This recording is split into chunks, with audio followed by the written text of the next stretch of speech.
We'll start off with everything you need to know you can learn from the flood.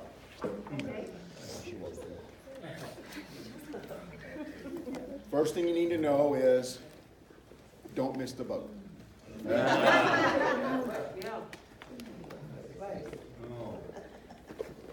You need to know that you should plan ahead.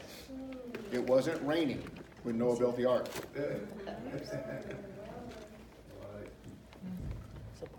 Don't listen to the critics. Just get the job done. For safety's sake, travel in pairs. Speed isn't always an advantage. The snails were on board with the cheetahs. Remember, the ark was built by amateurs. The Titanic was built by professionals. And finally, no matter what the storm, when you're with God, there's always a rainbow at the end. That's everything you need to know. Yeah. Okay? Charles Haddon Spurgeon was a preacher in England way back, and he always said that I open people's mouths with laughter, then I pour truth down their throat. Because sometimes the truth is a little hard to swallow. Yeah. It's a little hard to take. Yeah. I can't tell you how important the series is that we're doing. It's not just a series. Right. It's not just, well, we needed to put something down on a calendar, so we're gonna put this down on the calendar. We'll try it and see how it goes for a while. And when we all get tired of it, we'll do something else. We'll just kind of float from one message to the next. Right. I can't tell you how important it is. Come on, Mark. Come on. I have written a few sermons early Sunday morning. Wow. You can be very inspirational at 5 o'clock in the morning when you have to be preaching at 9. When you can really get in there and get inspirational. But that's not this series. So Roddy studies every day something about this series. I've actually worked on this lesson almost every day for 3 weeks. Wow. Because it's important. Amen. It's not just throw something together and fill in the time. I can't tell you how important the series is. And you need to feel that the leadership, the people who are working on all these things, are really putting the effort and the time to make it good. Not that it's good to the pleasing to the ear, but it's what we need to hear. And so I'm talking about the flood today. Come on. Noah's Ark, Genesis 6 through 9. And as I was going through this, there's some very important things that just kept coming to me and kept coming to me. And I realized, man, we need to face some heavy, hard truths Come on. so we can understand God's story. Yeah. So we're actually going to talk about 3 floods today. Oh. All right, so that's the homiletics. There'll be 3 floods. Wow. So we're going to have this flood and this flood and this flood. The first flood that I want to talk about that is so crazily important. You ever had that feeling? I'm sure Roddy's felt like this, where you just like to grab somebody and shake them. Will you get this? You have to get this. You just want to grab them by the shoulders. And so I want you to feel like I got you by the shoulders and I'm saying, you better get this. Come on. Come on. You better get this. Because the first flood I want to talk about is the flood of doubt. The flood of doubt. Genesis chapters 1 through 11 Yeah, come on. are chapters that are challenged and criticized and debunked and blasphemed and kicked to the curb and done everything to it, because Satan does not want you to know the first 11 chapters in the book of Genesis. Come on. Because see, here's the truth. If the first 11 chapters in Genesis are true, then it's all true. Right. But Satan doesn't want you to know the truth. And so the first 11 chapters are challenged with critics and people coming in and going, did that really happen? You know, it's like when Satan was in the garden and told Eve, did God really say? And over again, theologians and speakers and professors, is that really what happened? There really, you're saying that there was a creation? Mm-hmm. Really? You poor misguided fool. Because we have proven through science that billions of years ago, and this and that, and they start throwing all this stuff at, and they start attacking. And the crazy thing is that even in theology, sometimes you can start reading theological books, and I read a few of them the last few weeks, that start criticizing and saying, okay, you believe that? You poor misguided person. It was like when I was at this conference, this lady shared, it was a faith and nursing conference, and she had gotten her master's in theology. She went to seminary somewhere, and she said, you know how you can always tell the freshmen or the new students in theology school? You know how you can tell those? They're the ones that carry the Bible. Mm-hmm. Because the further you get in theology school, you're not going to need that. Wow. And so even in our churches, even in theology, there begins to be this doubt and this challenge that maybe, did God really say that? Is that really how that happened? Are you telling me that God created the world? No, I think he just, we didn't have to be reasonable about this. We had to think about it. He kind of started everything, kind of got it in motion, and then whatever happened, happened. Because science today says. Come on. Now, are you saying that you really believe that there was a Garden of Eden? That you believe there was some guy named Adam? Yeah. Really? Yeah. You know the word Adam just means man? Yeah. It just means man. So maybe there wasn't a specific Adam, but maybe it's just kind of in general the idea of man. And it's a story. See, Genesis wasn't written for you to build faith. It was written as a story. It's kind of like a fable, a myth, an analogy, whatever. And maybe it's not as true as you would like to think it's true. See, those are the things where the doubt starts coming in. Where the doubt starts coming in. And in these first 11 chapters, there's all these unanswered questions. And because of those unanswered questions, we start wondering, we start filling in the blanks with our own wisdom. Come on. We start filling in the blanks with what we think, and then we start thinking what we think is better than what God said. And the blanks that we filled in are now more important than what was actually said. There are a lot of things in these first 11 chapters you don't know. One of the first things that happens is, so Cain leaves the garden and he marries and builds a city.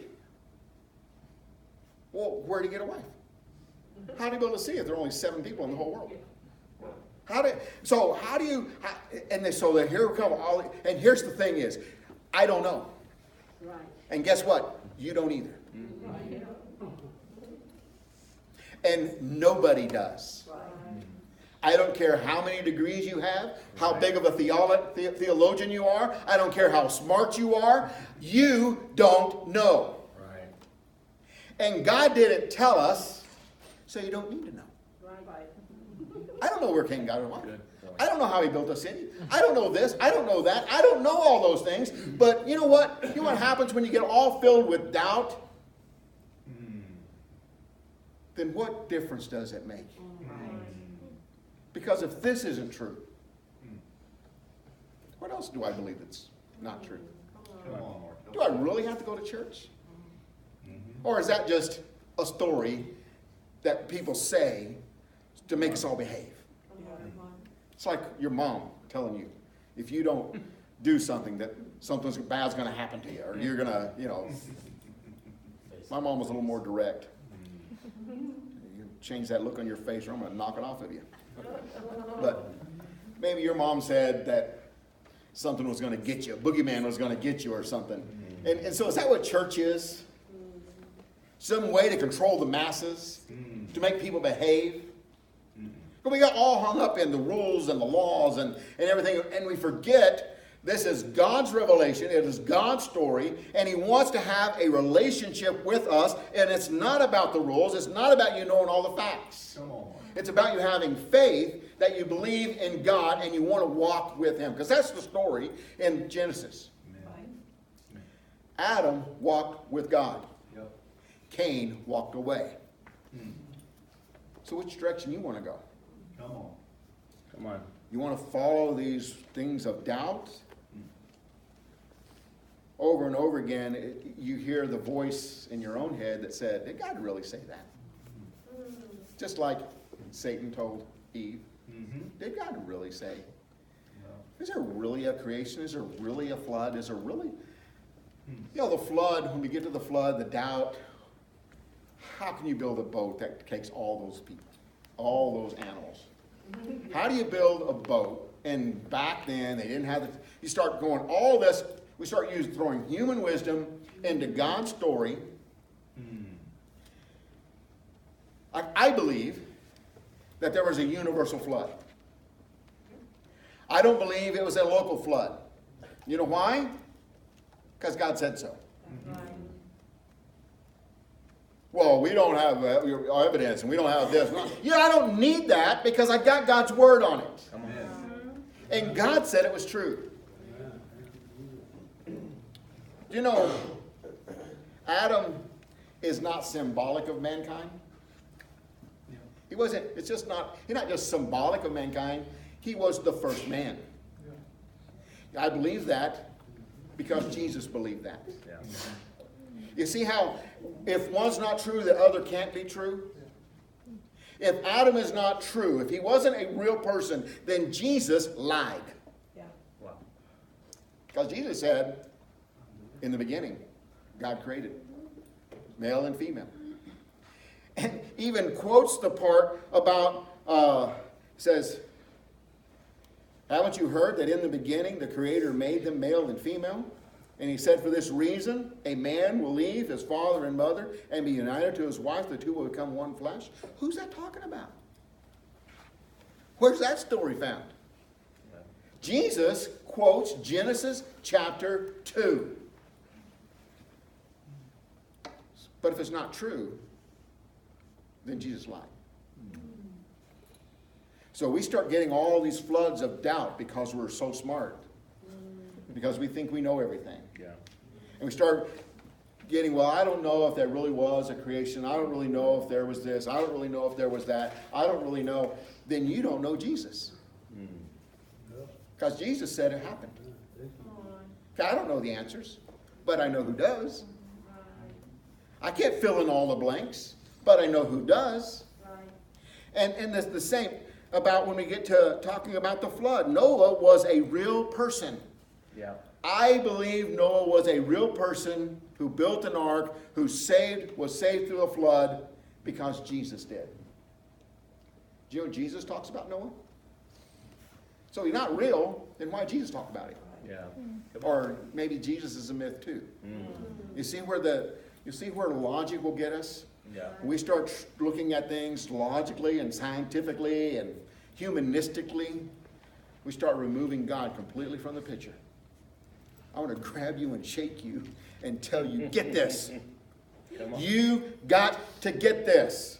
Jesus said that, and so upon you will come, whoops, that's about Adam again. That's another verse. I'm in Matthew 24:37. As in the days of Noah, so it will be at the coming of the Lord. The days of the flood, people were eating and drinking and marrying and giving in marriage. The day, up to the day Noah entered the ark. Jesus said that. Jesus said there was a guy named Noah and he went into an ark. So was there a Noah? Was there an ark? Did that really happen?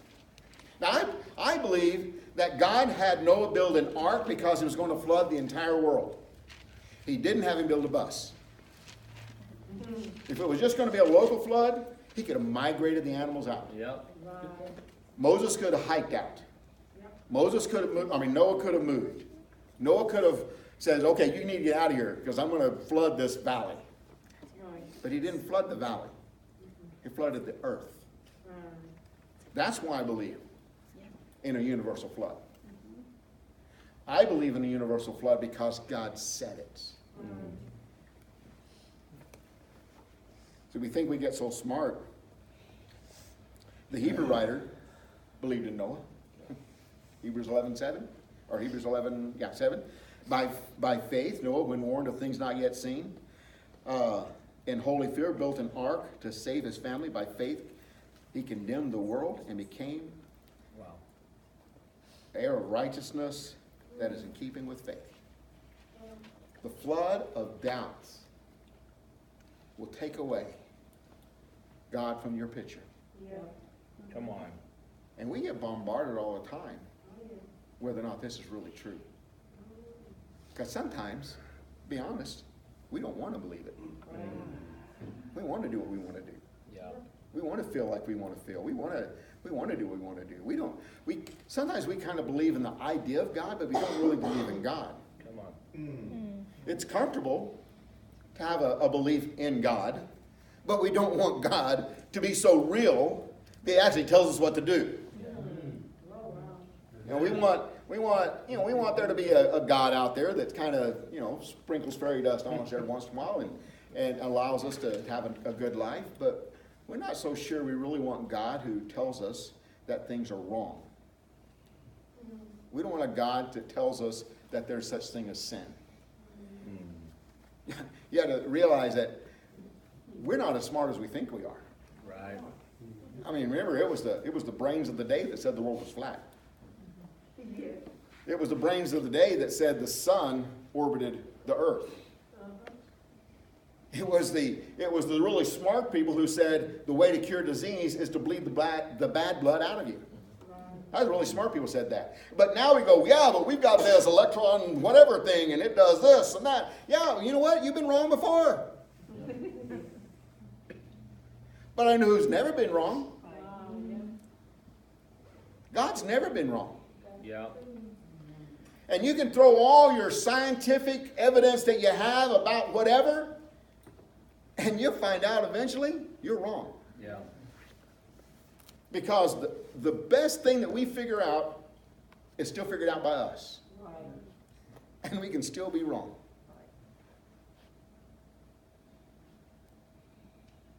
Because I live in the sciences. I have a degree in sciences. I've studied a few things. And I look at how much my career, my profession, nursing, has changed in the last 20 years. Of what we did 20 years ago would be called barbaric today. And that's just 20 years.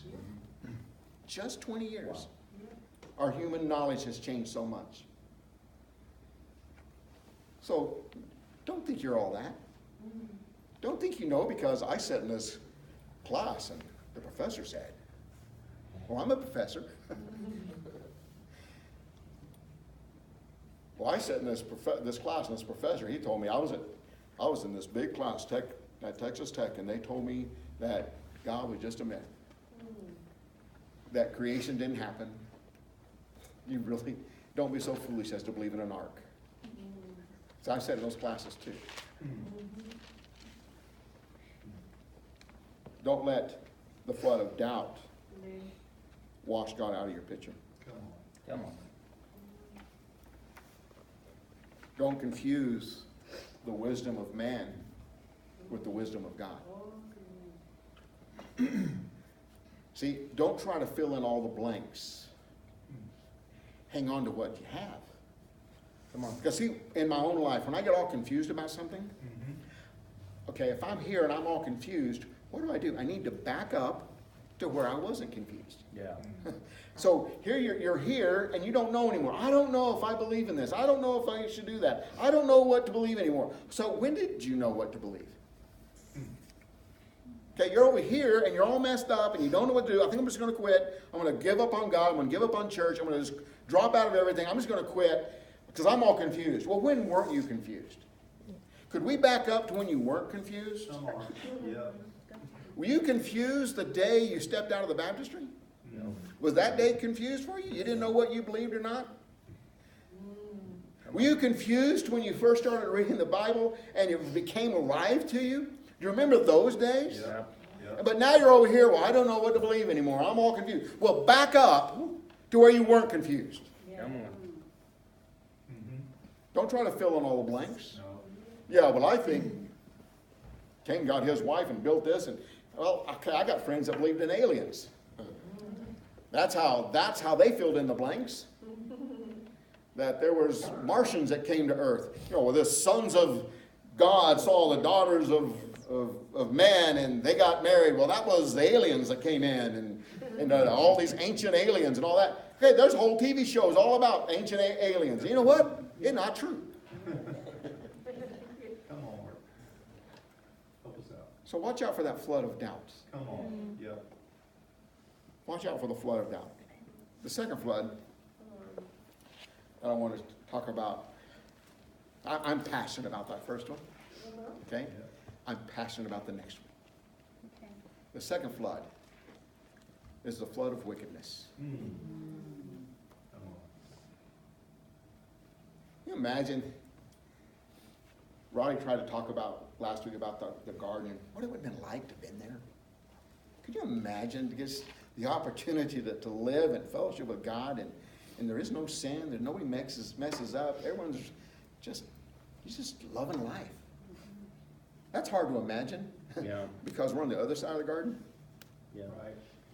That for us to see that, it's amazing in these first chapters of Genesis how sin progresses.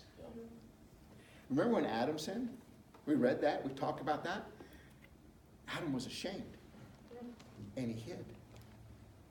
It's true. So what happened when his son sinned, Cain? How did Cain respond? Cain got mad. Cain got defensive. Cain started complaining. And he started whining. Cain's great-great-great-grandson, his name is Lamech, or Lamech. Yeah. He says, so if Cain was bad because he killed one person, I killed two just because one of them I didn't like him. Yeah. He looked at me wrong, Yeah. and I killed him. If Cain is avenged 7 times, and Lamech is avenged 70 times 7. He started bragging about it. And when you get to Genesis chapter 6, it says that every thought of man was only evil continually. Wow. In 6 chapters. However long that was. Went from being ashamed because of our sin to being proud because of our sin. Now let me give you a little depth of study. There are actually 2 guys named Lamech. When we start reading that, and sometimes you get kind of confused because when you're reading those genealogies, their names are kind of similar and stuff. Lamech's father was, one was Methuselah, the other was Methuselah, or something like that. They're so similar, but they're two very different people. One was a descendant of Cain, the other was a descendant of Seth. The descendant of Cain is the one who brags about killing. He's the first guy to have more than one wife. And so he marries 2 women, and he talks about how big and bad he is, and he brags about the fact that he's killed people. That was the one Lamech. The other Lamech is the descendant of Seth, the third son, or at least third named son of Adam. And in that line, you have guys like Enoch, who walked with God. Yeah. Wow. You have Methuselah, the oldest man recorded to ever have lived. And Lamech names his son Noah, which means comfort. That he will give us relief from the curse of the land. So different family genealogies. Now, we're all big into genealogies right now, Ancestry.com and all that kind of stuff. And I did my genealogy because I just knew I was an Indian. I'd been told all my life that we had American Indian in us and all that. And so I did my genealogy, and I found that my line went from Texas to England and bounced in England and Ireland. And that's it. I am white. There wasn't anything interesting going on. My tree was a stick. It just, we weren't very interesting.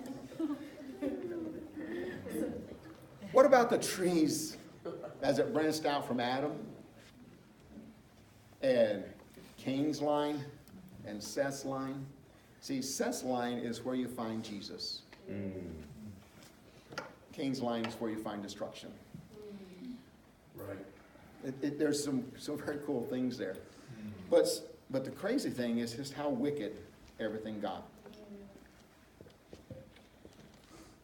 In Genesis chapter 6, it says, when man began to increase in number on the earth, let me skip on down to verse 5. It says, the Lord saw how great man's wickedness on earth had become, that every inclination of the thoughts of his heart was only evil all the time.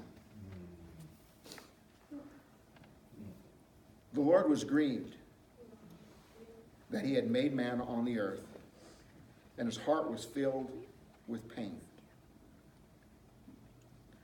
So the Lord said, I will wipe mankind from whom I am created from the face of the earth, men and animals and creatures that move along the ground and birds of the air, for I am grieved that I have made them. But Noah found favor in the eyes of the Lord. That's such a deep passage. Yeah. There's so much there that we learn. It tells you about God, how God feels. See, most of the time, when we think about sin and we think about God, we think he's mad. We even joke about God being mad. Somebody does something, we're throwing a lightning rod up because we don't want to get struck. Because we joke about God being mad. Because that's our view, that when we do wrong, when you sin, God gets mad. And he just might take you out. You know something deeper than God being mad? The Lord was grieved, and his heart was filled with pain. God just doesn't get mad at you. It hurts. Because he sees what you're doing is hurting you. It's like your kids. When you see them do something that you know is going to hurt them, you just don't get mad at them. You're just not ticked off, but it hurts. You know how God feels about you? We think that God is this rule maker that he just doesn't want you to have any fun, and he's just making all these things hard on your life. You know, all the things that God denies you would hurt you. Did you know that? There isn't anything that God says, don't do this because I don't want you to have fun. God never says that. God doesn't have these arbitrary rules. See, I grew up under arbitrary rules. Yeah.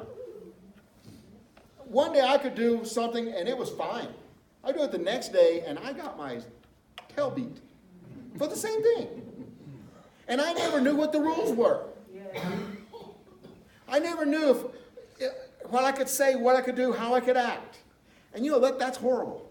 Yes. That's not a good way to live. And we treat God like that. That God's this arbitrary rule maker. And he just throws stuff out. And he goes, oh, you want a boyfriend? Can't have boyfriends.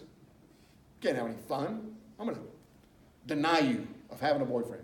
I'm going to deny you of having a girlfriend. I'm going to deny you of being able to make enough money to take care of your family. I'm going to deny you this, and I'm going to deny you that.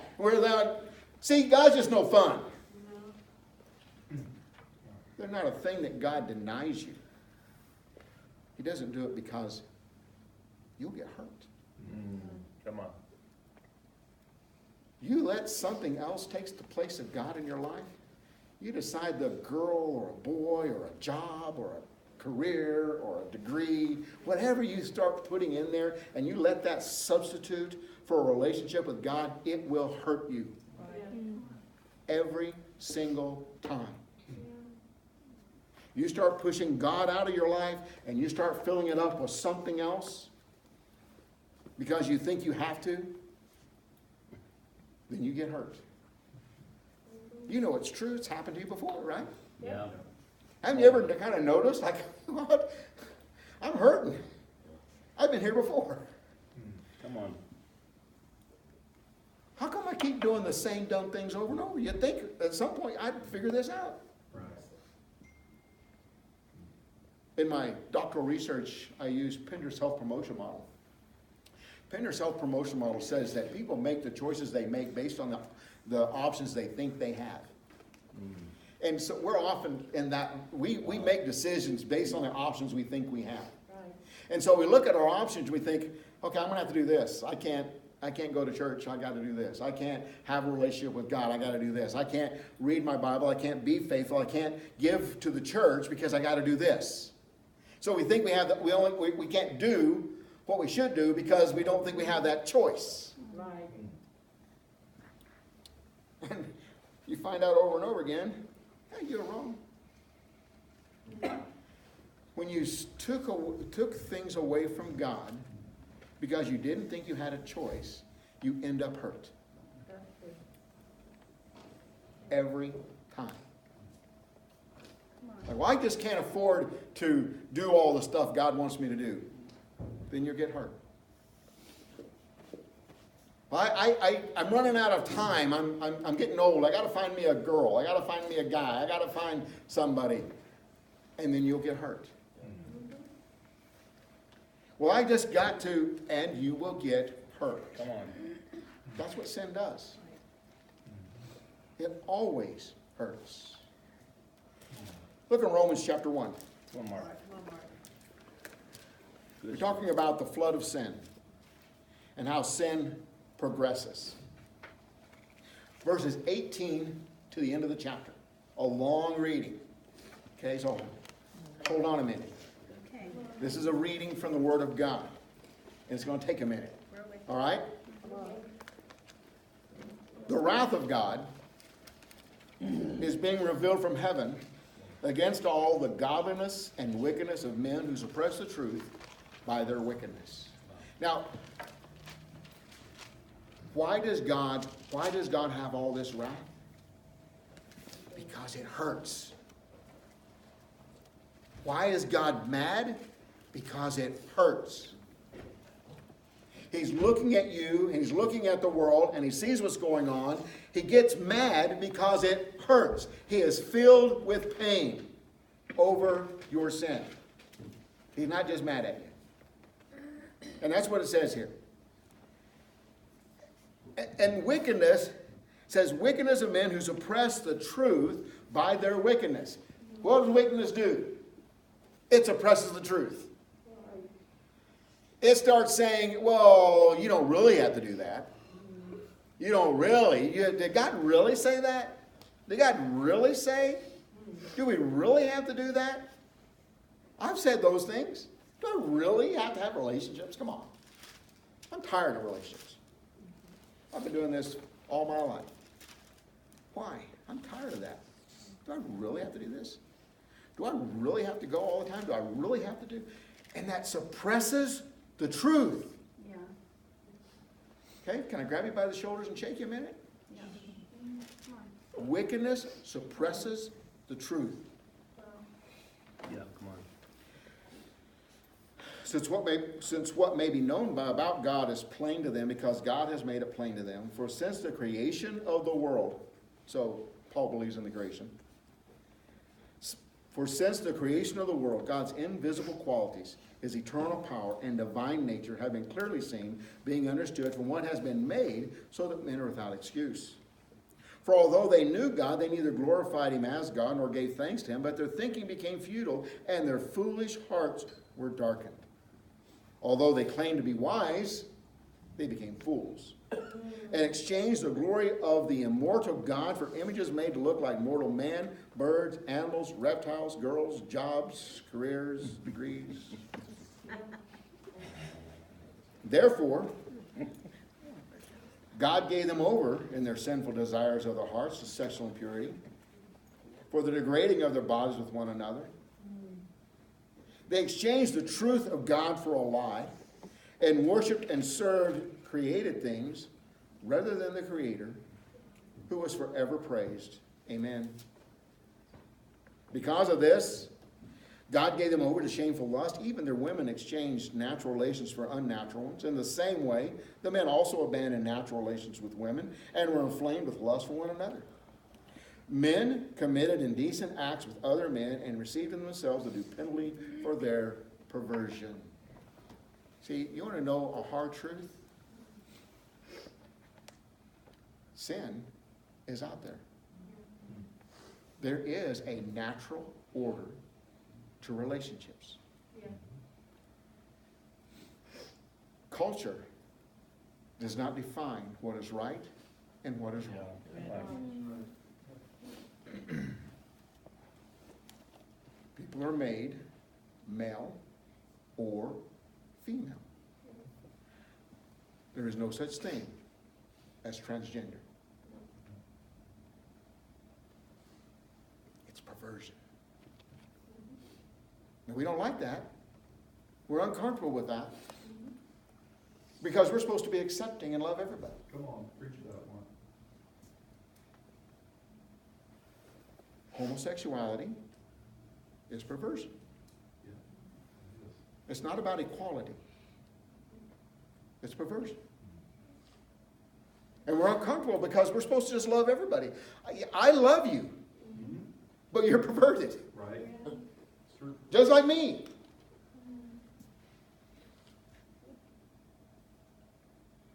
We're all sinners, and your sin might be different than my sin, but it's still sin.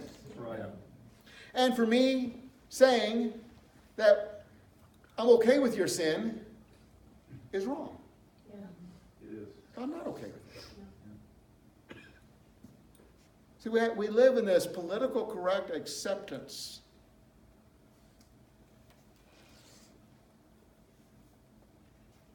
Where we want to applaud someone for being brave enough to express their gender feelings.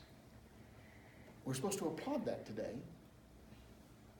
We're supposed to just accept that you have the right to choose who you love, and you can love anybody you choose. You can do that. You can. You have that right. But it's perversion. And the thing you don't understand is when you start taking away the lines, where does it stop? Where does it stop? 100 years ago, there was no discussion about what was morally correct. There was no discussion that homosexuality was perversion. And now it's not. So where do we go from here? If you as an adult can choose to love whoever you like, what if you choose to like a little kid? Yeah. Are you saying that's wrong? Based on what? Come on. Because society says it's wrong? Well, society said homosexuality was wrong. Now they don't. Right. So it's not wrong anymore. Right. So if you decide you like little kids, I can't judge you. Come on. And there will be a day, Right. if things don't change, Come on. there will be a day when it's okay. Come on. Come on, Mark. Because it's already being said. Come on. Already being said. Well, what if you like chickens Come on. or goats? Here's the thing. I think the animal rights people would be really upset if you started liking chickens. But they're not upset if you're homosexual. Isn't that weird? My point is this: if you don't have lines, then anything's okay. Yeah. Good point. Anything is okay. I Come on. know and work with people. I've had students, I've had patients that didn't believe what I believe. Yeah. I still love them. And I still take care of them. And I still treat them like they're supposed to be treated. But I don't accept that what they're doing is right. Come on, Mark. Remember my dad told me one time, he said, you know, it's easy for me to be judgmental towards alcoholics. He said, because I don't drink.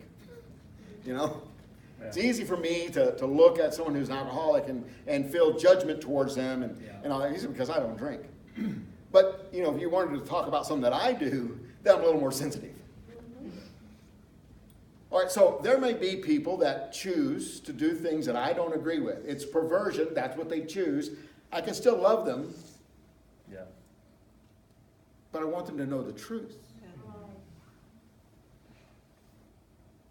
I'm not going to applaud them for their bravery in choosing sin. I can't do that. My point of that is that the flood of wickedness, hello, it's pretty bad. Is it bad in our world today? Yeah. Yeah, it is. See, I only picked one small area. One small part of man. Is hate kind of on the rise Yeah, in it our is. world today? Yeah. I blame Facebook for a lot of the hate that we have in our world. Sure. Because it's designed to divide. Because if you're a right-wing person, then you're going to get right-wing feeds fed into your Facebook. If you're a left-wing person, you're going to get left-wing feeds fed into your Facebook. So you never know what the other side really thinks. You only know what they tell you. Right. So I grew up back in the day when the news told you what happened, and then you figured out how to feel about it. Today, they tell you how to feel, and then you try to figure out what happened. That's true. So we live in a spun world. Everything is spun. Everything is twisted. Nobody's telling the truth. Come on, Mark. Oh, let's do fact checker. I don't know that fact checker is right. Yeah. It's biased. Everything is biased. Yeah. So hate is only getting worse. So let's not talk about morality anymore. Let's talk about something else, because I'm uncomfortable with morality. Well, let's talk about hate. Come on. Come on.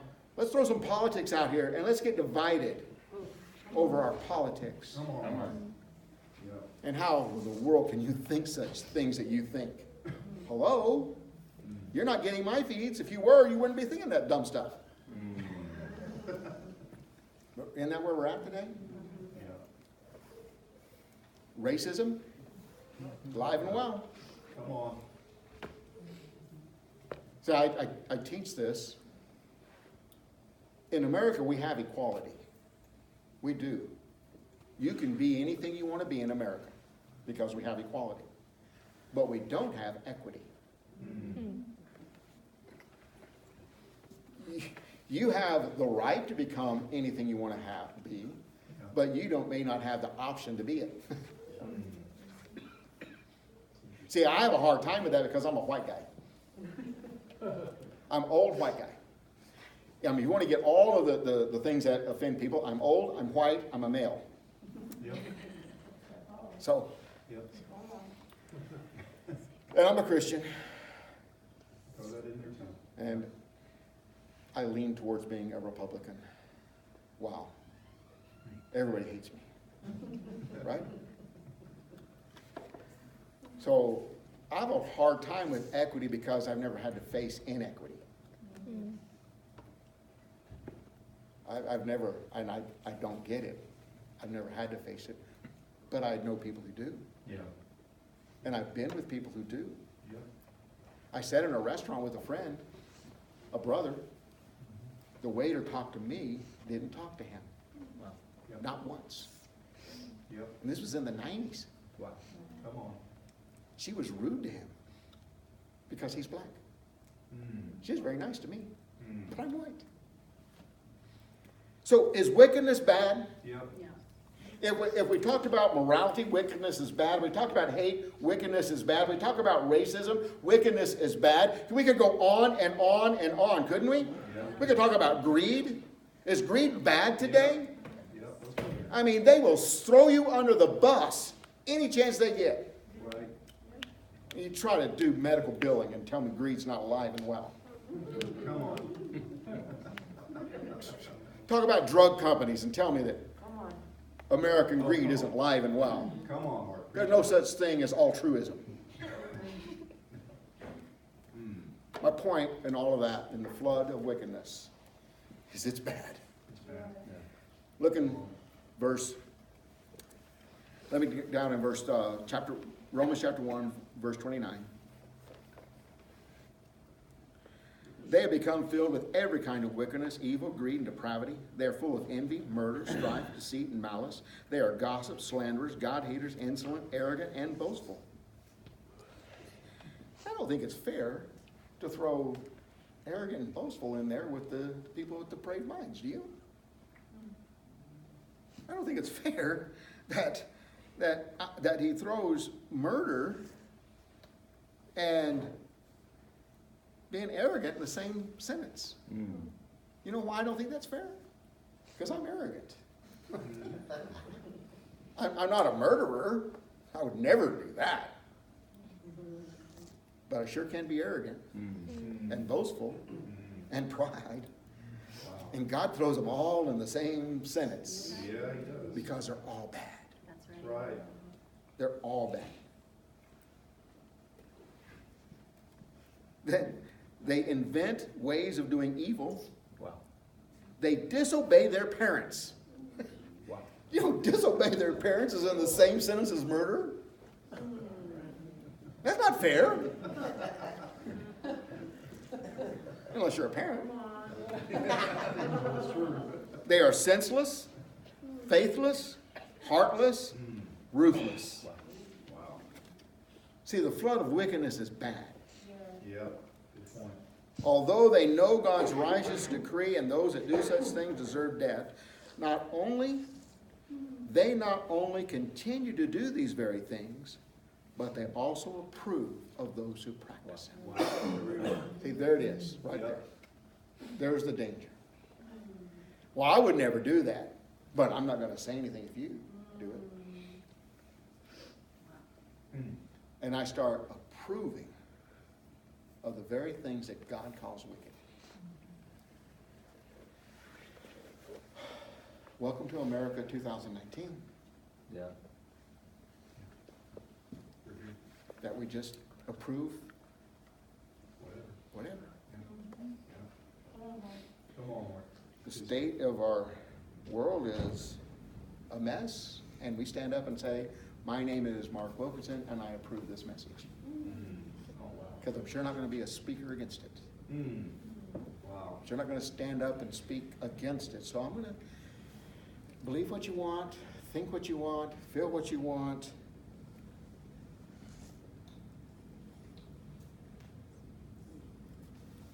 Don't be naive about the consequences of sin. Yeah, that's right. Don't think, oh, what I'm doing is not that bad. Don't think that as long as I don't get caught, no harm, no foul. Don't think that I'm just going to kind of a little, but I'm not going to do a lot. Don't think I'm just going to dabble in a little. I mean, I just got to do this for me right now. I just got to do this for me right now. I'm going through a hard time right now, and you need to understand, I just need to do this for me. I need to take a step back away from the church. I need to take a step back away from God. I need to take a step back away from the Bible, because I just kind of, don't be naive. Don't be naive. Taking a break from God will hurt you. Yeah. The flood of wickedness will overcome you. And the final flood. It's the flood of revival. Come on. Back in Genesis chapter 6. Okay, probably going way too long here, but I don't care. Good stuff, Mark. Come on. Coolest sentence in the Bible. I want it to be said about me, but Noah found favor in the eyes of the Lord.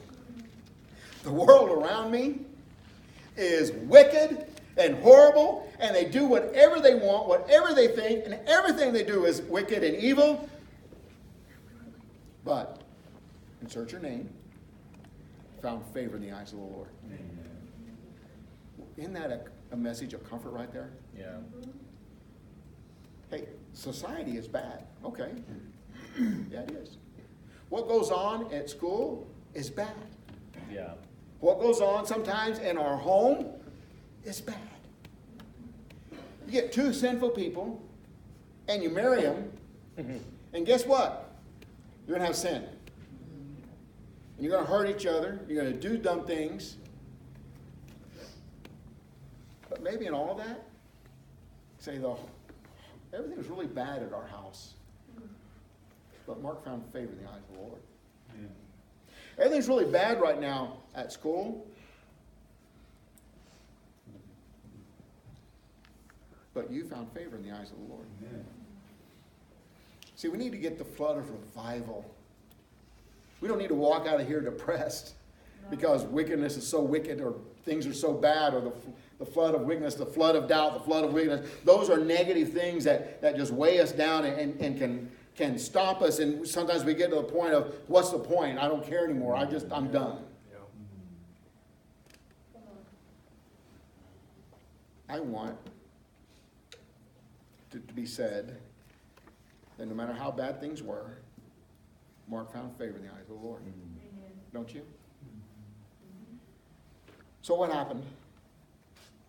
Verse 9 says, this is the account of Noah. Noah was a righteous man, blameless among the people of his time, and he walked with God. You want a legacy? You want something on your tombstone? You want a legacy? So what's going to be the final thing about you? What's going to be that, what they're going to put on the tombstone? Here lies David Kern. He made $1 gazillion overnight. Is that it? Is that what you want? It's not false. It would be nice, right? Or how much ever $1 gazillion is. So it's not wrong to make money. It's wrong for money to make you. It's not wrong to have money. It's wrong for money to have you. Come on, Mark. Yeah. So what's going to be? Come on. I wanted to say, Noah was a righteous man, blameless among the people of his time, and he walked with God. And Noah had 3 sons, Shem, Ham, and Japheth. And then we read the story of Noah, and in verse 17, here's what God says. I am going to bring floodwaters on the earth to destroy all life under the heavens. See, that's why I don't think it was local. Because he says, I'm going to destroy all life under the heavens. I don't think he's making an allegory. I don't think he's giving us a fable. I don't think he's telling us a story. I think God's telling us this is what's going to happen. I've had it. Wickedness has gone over the top, and I'm sorry I even did this. And so I'm going to bring the floodwaters on the earth to destroy all life under the heavens, every creature that has the breath of life in it. Everything on earth will perish. But I will establish my covenant with you, and you will enter the ark, you and your sons and your wife and your sons' wives with you. So you get, well, I don't know if I'm going to believe all that, and you start trying to fill in the blanks of how could he do all that and all that. Don't fill in the blanks. Hang on to what God said. Amen. Hang on to the facts of what God said. God said, I'm done. I'm going to destroy it, but I'm going to save you and your wife and your son and your son's wives. Okay, let me move on. Over and over again, it says in here, and Noah did all that God commanded. Verse 22 is where it says that. Noah did everything just as God commanded him. So here's the high points about, I want to be different. I don't want to be like everybody else. Okay, be righteous. Be found righteous in your day and do everything God tells you. That's what we need. Let me get to this, and then I'm gonna bring it to a close. Hebrews chapter 11 and verse 7. Okay, I promise you, I'm bringing it in for a land. Good stuff, Mark. Hebrews chapter 11, verse 7. By faith, Noah, when warned about the things not yet seen, in holy fear, built an ark to save his family. By faith, he condemned the world and became the heir of righteousness that comes from faith.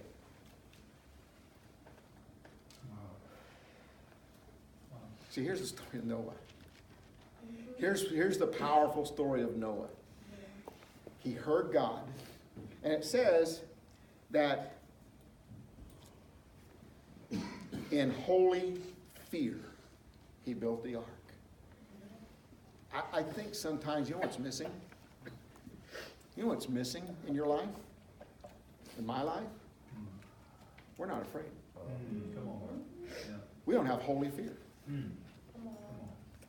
We look around the world and see how horrible things are. It ought to scare you a little bit. Yeah. And here's the powerful thing. By faith, he built in holy fear, he built an ark to save his family. He didn't have all the blanks filled in.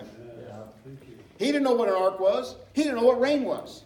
He didn't know how he was going to get all those animals. He didn't know this. He didn't know that. He didn't know anything else. But here's what he knew. God said, build an ark. I'm going to build an ark. Because I'm going to save my family. Here's how I feel. Passionately how I feel. See, he didn't know rain. He didn't know how to build the ark. He didn't know how to gather the animals. But he believed and he did what he could. He had holy fear.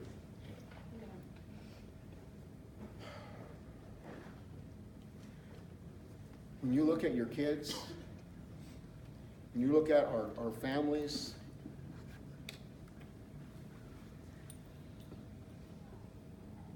the idea that your children may not be saved ought to scare the hell out of you.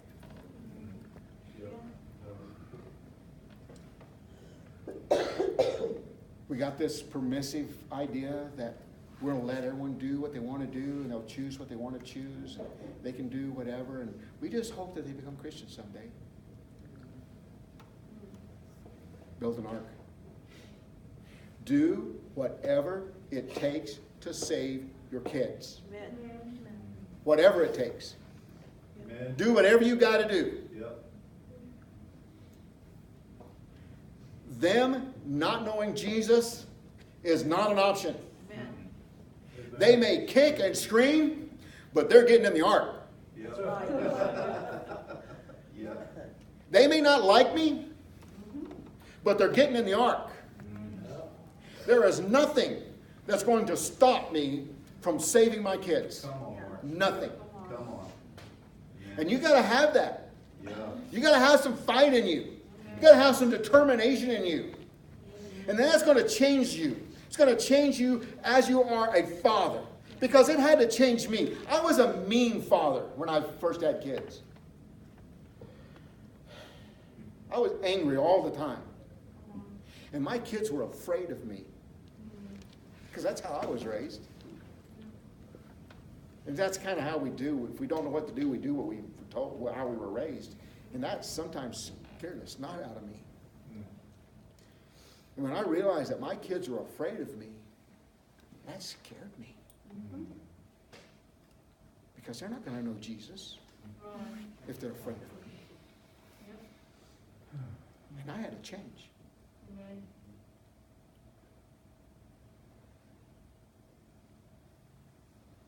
Don't keep doing something that's going to hurt your kids. For God's sake, change. If you're aloof, I was aloof. When I came home from work, I was a grump, a grouch. I was tired, and nobody better mess with me. That's how I lived. And my kids were afraid. You know the crazy thing at home? You'll act and talk and say things that you would never say in public. Yeah. You'll say something to your wife that you would never say to your boss. And then give it an excuse. Well, she just made me mad. Well, your boss makes you mad. You ever told him that? Huh? Have you ever said that to your boss? Of course not. You wouldn't have a job. So, to save your job, you control your mouth. How about save your marriage and control your mouth? Come on. How about save your kids and control your mouth? Do what it takes to save your family. You know, it's amazing to me when I read the story of Noah and his sons. They were adults. Yeah. They were adults. They didn't get the message from God to build an ark. Noah did. Well, here's what's so crazy. Noah goes to his adult children who are married and say, boys, we're building an ark. And they said, okay, Dad, let's build an ark. You know why? Because Noah taught his children to have faith when they were little. So that when they were adults, he didn't have to convince them it was from God. You want to win the fight with your kids? See, if you wait until they're adults to try to save them, you've already lost. Now, I'm not saying that to be hard or mean. I'm saying that because you've got to win the battle in the cradle. So that when it comes time when they're adults, you can say, boys, we're building an ark. And they're going to say, okay, Dad, let's build an ark. That's what I want. That's what I want. Yeah. I'll be able to pick up the phone and say, hey, son, I want to talk to you about what's going on in your family. And they're going to listen. They'll pick up the phone and call me too. Noah was different than everyone else. Discipleship begins in the cradle. So if what you're doing isn't going to save your kids, change what you're doing. That's the flood of revival. Come on.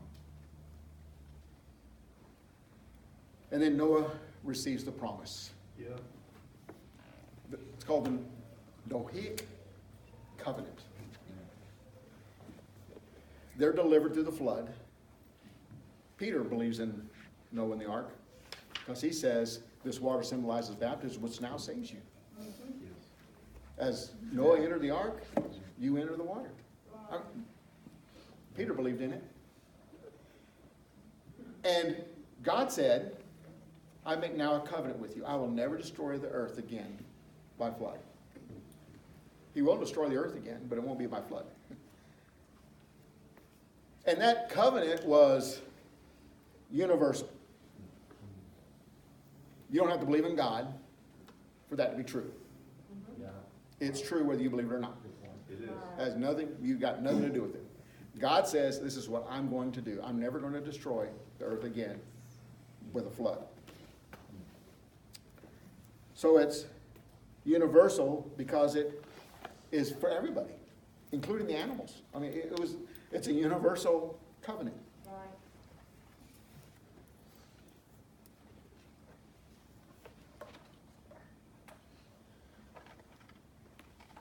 You don't have to agree with it. You don't have to accept it. It's true. And the covenant was not only universal, but it was also unconditional. See, it doesn't matter how evil the world gets, God's not going to destroy it by the flood. You know why? Because he promised. There's a universal promise from God. So here's my points today. Don't let the flood of doubt weaken your determination to walk with God. Don't let the flood of wickedness take you away from God. But let the flood of revival renew your soul. Amen.